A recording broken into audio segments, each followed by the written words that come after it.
Welcome to the HITea With Grace podcast, where we spill the tea on HIT. Today, I'm honored to welcome Tiffany Goralczyk, nurse leader and director of clinical solutions at Elemeno Health. Thanks for joining me, Tiffany. Yeah, thank you so much. I appreciate you having me. So tell me a little bit about the career path that brought you to your role today. So my journey into nursing actually really started my freshman year of college. So my grandmother raised me. She had a heart attack at that time, unfortunately. And of course, I spent a lot of time in the hospital with her after that. You know, what stood out to me was not just the clinical care she received from nurses, but definitely the compassion that the nurses showed her and actually showed our entire family during a really difficult time. It was actually because of the excellent care she received from the entire clinical team that she actually lived another 5 years. And that was after open heart surgery at the age of 81. So super impressive. And, you know, she even got to see me graduate college. And that was obviously very special to both of us. So that experience really showed me the powerful impact that nurses can have and kind of what initially inspired me. And then, you know, from there, I went on to earn my master's in nursing from Rush University in Chicago, along with a certification as a clinical nurse leader. And that really gave me the foundation and desire to get into leadership, education, and quality eventually. But over the years, I had the chance to work across the continuum. So I've done inpatient, outpatient, and home care health. That means I've really seen healthcare from a lot of different angles. And, you know, as I provided direct patient care and also, you know, supported things like system-wide education and then quality and accreditation initiatives, I obviously learned a lot. And, you know, I would say those experiences, along with wanting more remote work after having children, ultimately led me to Elemeno. And then I met Arup, our founder. And once I heard the mission and vision from him about Elemeno and hearing it from his perspective, his words, I was pretty immediately sold. The focus on elevating quality and empowering staff and engaging teams, it all resonated with me.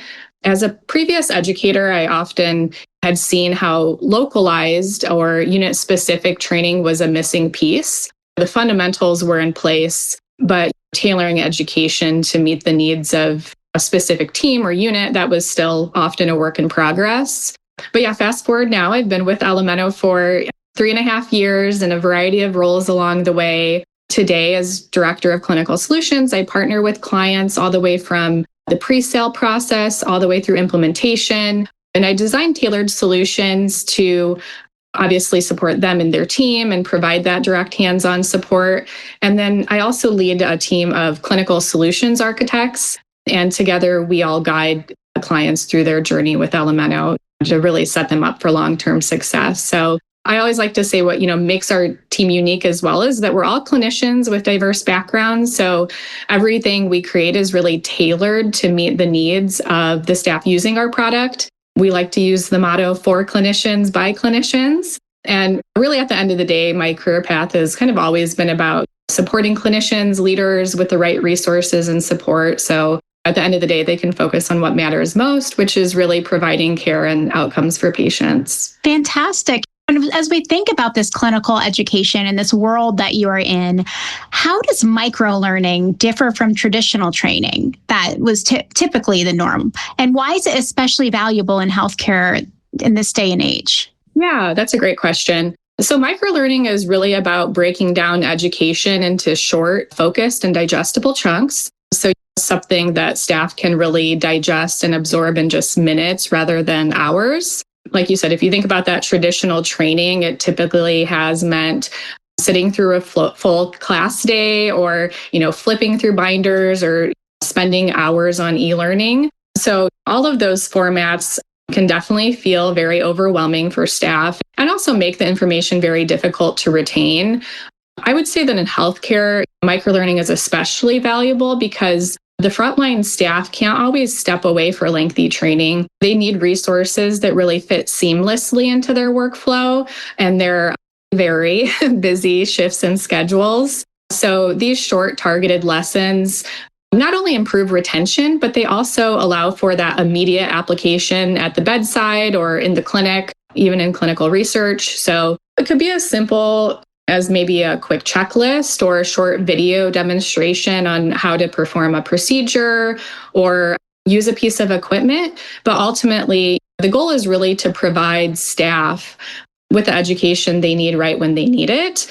So again, they can immediately put that knowledge gain into practice. And I'll say for me, it's also very rewarding just to see how that approach not only boosts staff confidence, but also then translates into safer care and better patient outcomes. Fantastic. What role does frontline feedback play in shaping healthcare technology solutions that you're developing and these education solutions? Yeah, frontline feedback, it's absolutely essential with tech solutions. At the end of the day, if a tool it doesn't work for the nurse at the bedside or in the clinic, it's definitely not going to succeed no matter how strong the technology is. So I think it's definitely first and foremost important to build feedback loops directly into any platform or process so that staff can easily share what resources are most helpful to them, as well as identify gaps or information they'd like to see added. And then, of course, that input should be reviewed regularly and translated into resources to directly support the frontline teams.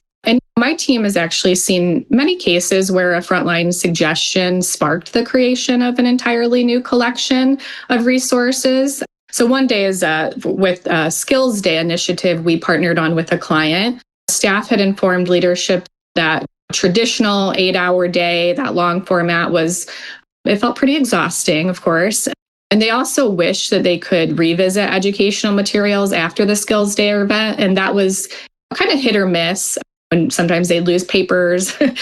So based on that input, we developed a full Skills Day collection that was available ahead of the event for pre-learning, but also accessible anytime afterwards. So of course, they could review those materials ahead of time, but then also return to them as needed to feel confident in providing care at the bedside or again in the clinic for the future. So that just-in-time support. In this case, it was really successful. We lightened the workload for the educators and the unit leaders.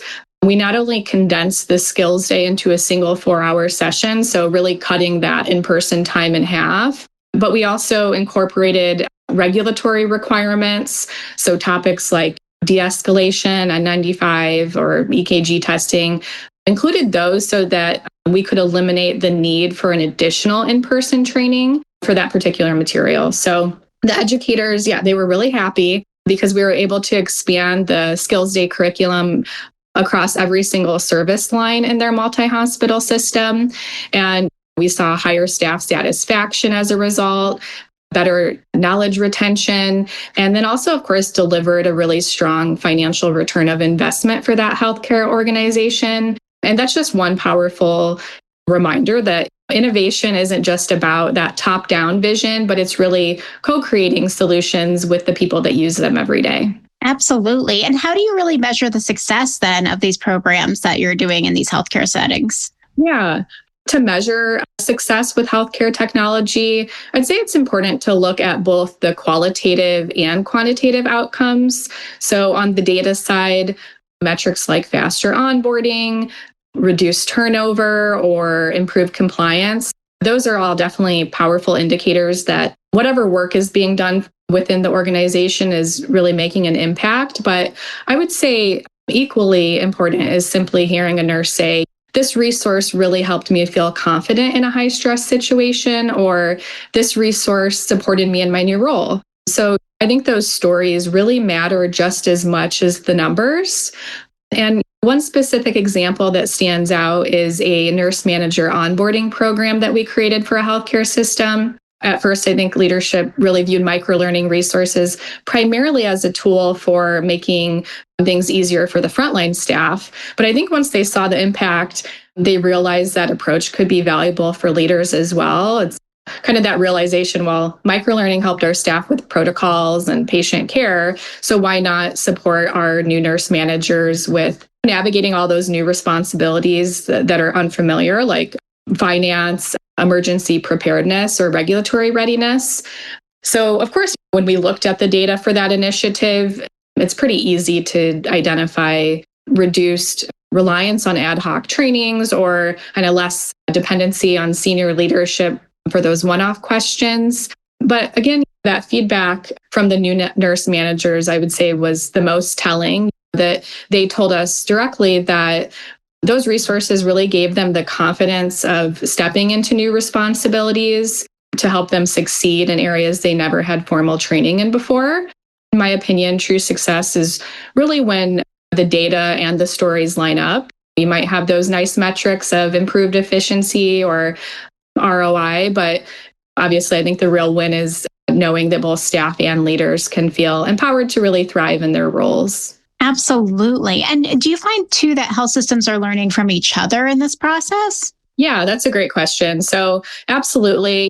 In my work, I see healthcare systems learning from one another all the time. I would say more and more, especially organizations across the industry, are definitely leaning into the idea of openly sharing resources and best practices. Every hospital or healthcare system is really navigating variations of the same core challenges. So again, things like onboarding, compliance, protocol adherence, or maybe even staff engagement. But with a shared resource network, these systems don't have to reinvent the wheel. They can really start with high quality content that's already 80% of the way there, and then just make minor modifications needed to really be more specific to their policies or their workflows or equipment. And I've seen this in action in several ways. So, for example, one system might develop an orientation collection, but often the format of those microlearning modules are so effective that other organizations are able to adapt them for their own. Of course, that saves time and reduces educator workload, which is great. Another example I can think of is with our nurse manager onboarding resources that I mentioned.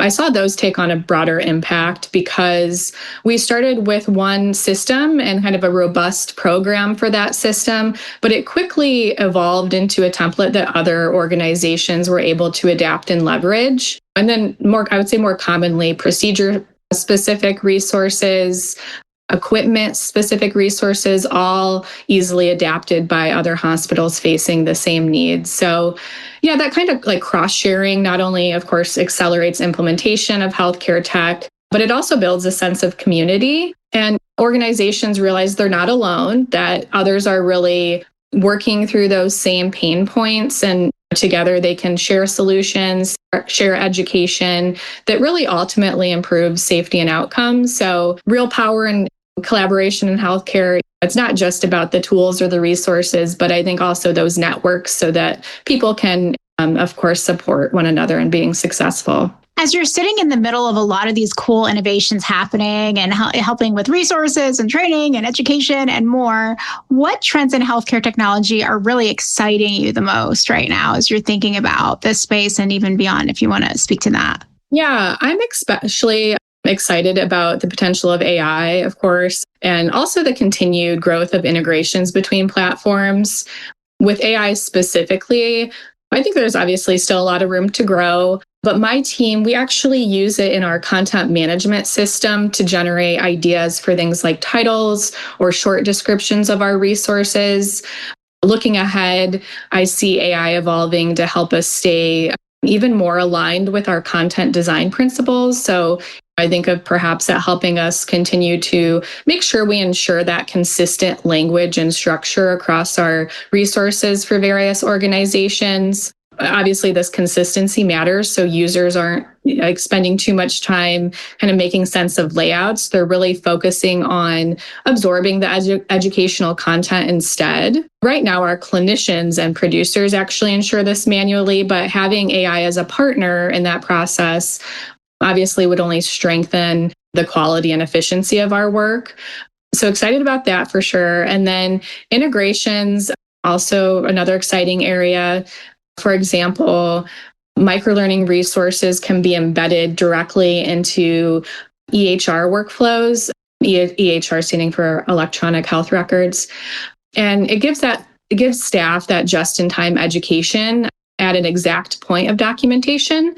And then conversely, we can actually also, with microlearning resources, we can link back or reference the EHR process. So it's really that two-way connection that reinforces learning. And then even on the HR side, Integrations with systems like UKG feeds can simplify user management. That reduces administrative workload for our teams internally, but also the leaders of the healthcare systems. Also, with competency management systems, integrations can be streamlined to improve single sign-on and kind of just navigation between microlearning and CMS platforms. So overall, just making that process easier for staff. So I think the more seamless we make these connections, the better the experience for both staff and leaders.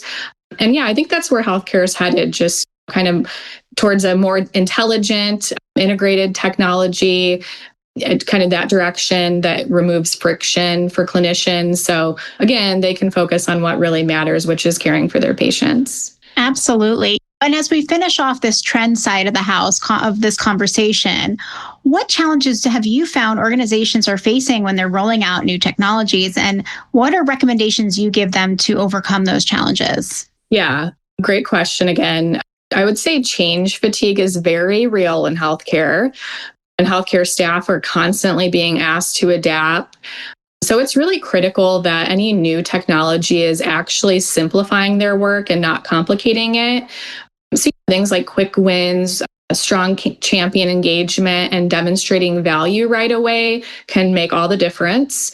When staff can see that they can get the information they need in seconds rather than searching through binders or an LMS, adoption tends to come much more naturally. I'd say another key piece is gathering input from staff ahead of any rollout.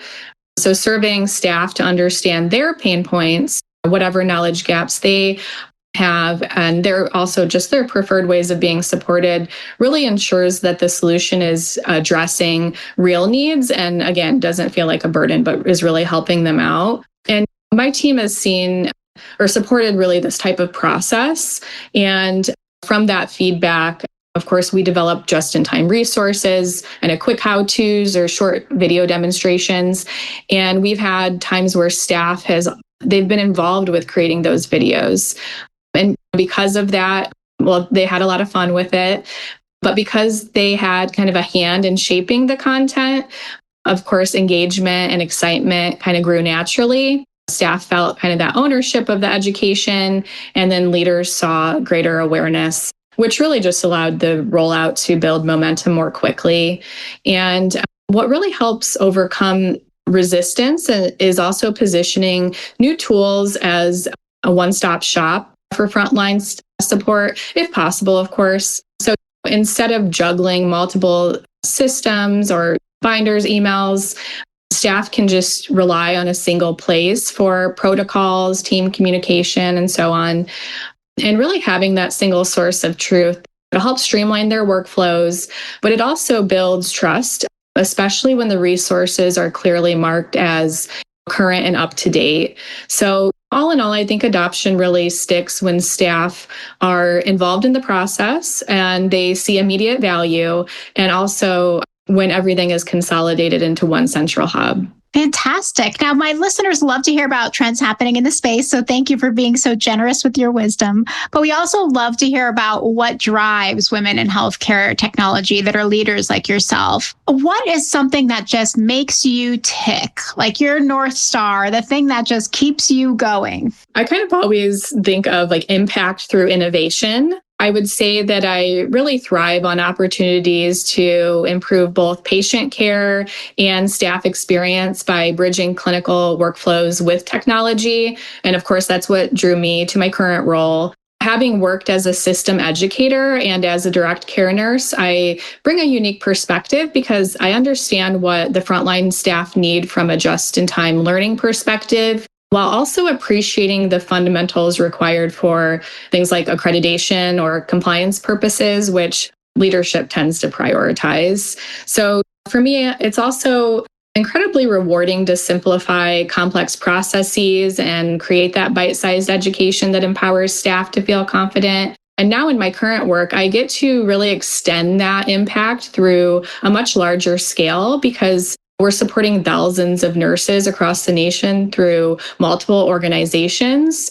And then again, it's very powerful to also hear that feedback from staff saying they feel supported, And then we also see the data side of things that shows safer, more efficient outcomes. So all of that definitely impacts and energizes me. And of course, reminds me why my day-to-day work is really important and truly matters. I love it. I love it. Now, when you're kind of thinking back on your career and you're like, oh my goodness, I've learned so much. I've done so much.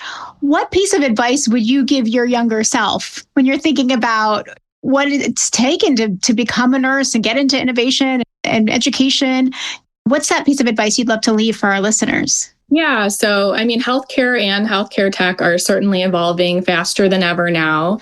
So I think to thrive in this environment, curiosity and continuous learning are essential. It's important to stay open to new tools and approaches. Definitely not be afraid to challenge how things have always been done. And innovation, of course, often begins with someone willing to ask and also learn why and kind of propose a better way moving forward. And in microlearning, that really means continuously researching and refining resource types, standardizing design formats, and even things like maybe advancing platform capabilities to better support frontline teams. For example, my team transitioned to a new content management system, and that system really allows us to capture richer data on the resources we deliver. And then we use that data to inform us of how to improve the quality of the education we provide. And also, I would say, it's really important. And I would emphasize the importance of really anchoring your work in a clear sense of purpose. So at the end of the day, for me, it's always going back to improving patient outcomes, supporting the frontline teams, as well as advancing technology to make care safer and more efficient. And then also having that shared commitment across our entire company helps kind of drive us all forward and overcome challenges together. But it also keeps me personally motivated and excited about the work I do every day. Inspiring. Now, to finish this conversation off right, where can our listeners find you online? Yeah, so I have a LinkedIn page, so you can find me there. And that's really like my primary platform, like for professional purposes. So you can find me there. And yeah, I would be excited to connect on LinkedIn and expand my network. Now, to finish this conversation off right, where did you happen to bring tea with you today? Tell me about your mug. Yeah, so my mug, it's a mom mug. I'm a mom of two, so I have quite the collection now. It's like one of the favorite things for people to gift you as a mom. This one actually has nice words of affirmation on it. So it says things like, it's okay if I can't do everything on my own, or today I give myself permission to take a break. Yeah, and I'm drinking matcha green tea in it. Lots of health benefits there. I could go on and on about that if you'd like me to. But oh, I just love it. Well, thank you so much for joining us today. We love learning from you. Thank you so much. I really appreciate you having me. And thanks to you folks for joining us too. Check out the HITea With Grace podcast for more interviews with great guests like Tiffany today. Cheers! Like a Girl Media is more than a media network. It's a community. We want to meet you and amplify your voice and the voices of outstanding women innovating in healthcare. Interested in starting your own podcast or hosting an event near you? Connect with us online or in person. We're here to support and empower you.